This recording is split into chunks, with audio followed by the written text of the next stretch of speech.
and that's what's happening. I mean, they actually are selling sort of fake ICE costumes that people are wearing, and it's I would not assume if somebody doesn't show any identification, I wouldn't do anything. I don't see why you have any reason why you have to listen to them. Well, because you have more than one of them, and they've got guns. But in 2021, there was a law passed called the William. They should say, "I'll wait till the police comes." And but there was a law passed in 2021 called the William Thornberry National Defense Authorization Act for fiscal year 2021, which states that it is illegal for them to not, that they have to show identification. That's what I thought. We need to do some research because that's this law in 2021 requiring all federal agents, including those from ICE, to wear visible identification, including the government agency they represent when undertaking crowd control during protests.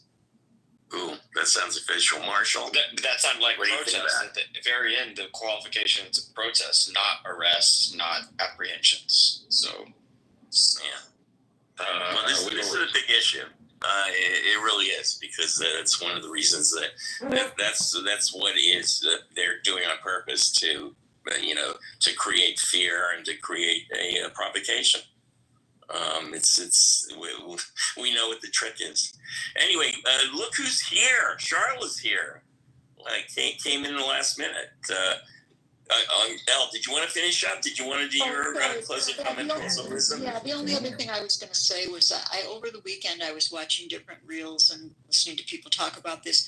One thing that I saw was somebody who was posting a particular phone number that immigrants can call to reschedule their appointments to have them be virtual.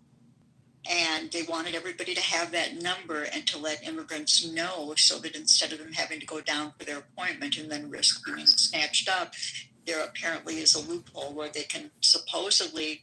That's great. It would be fantastic. And then the other thing I heard people talking about was to just really go out on a limb and go there with your immigrant friends to their appointments so that they have representation with an ally. Well, the last two things I wanted to add. That's what Lander did in New York, remember? Exactly. Which I think is great. And I think that's what we have to look forward to.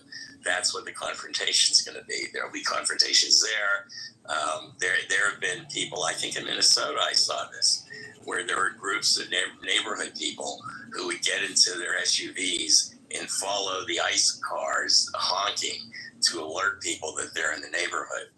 And that was an interesting way to, there were some interesting videos coming out of that. It's just, the whole thing is disturbing.